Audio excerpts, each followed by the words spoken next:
Within 24 hours of this caravan family illegally scaling the southern border, a 19-year-old Honduran mother gave birth on U.S. soil. That's right. As the national debate over birthright citizenship escalates, what happens next to this family? All right, let's bring in immigration attorney Linda Vega. First off, Linda, let's put birthright citizenship and that debate aside for a second.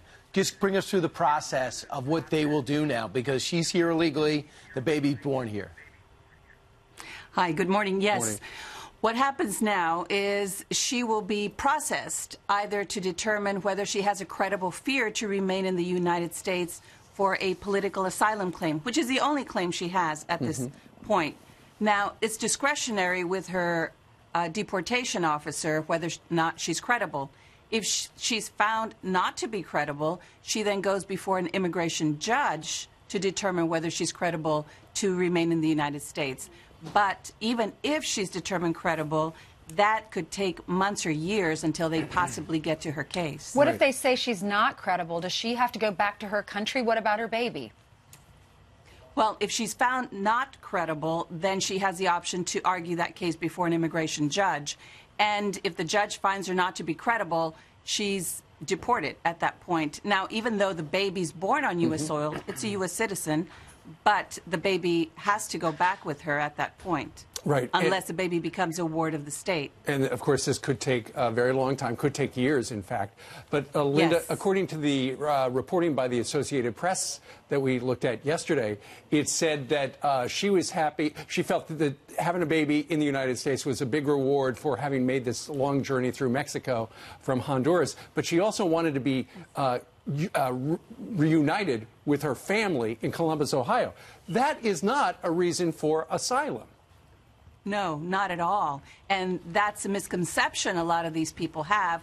They have a fear, but whether or not they can provide evidence for that fear, whether they're persecuted for a political group, social group, national origin, or religion, is very difficult for them because they come to the United States without any evidence at all.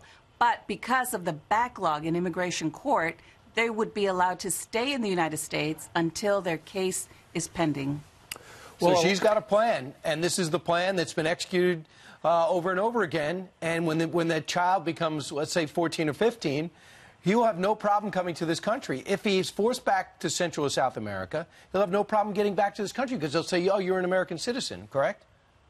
Correct, yes. And it won't be until he's 21 years old 21, okay. where he can adjust his family. So it's a long way away, but nevertheless... Through chain migration, he can bring his family and make...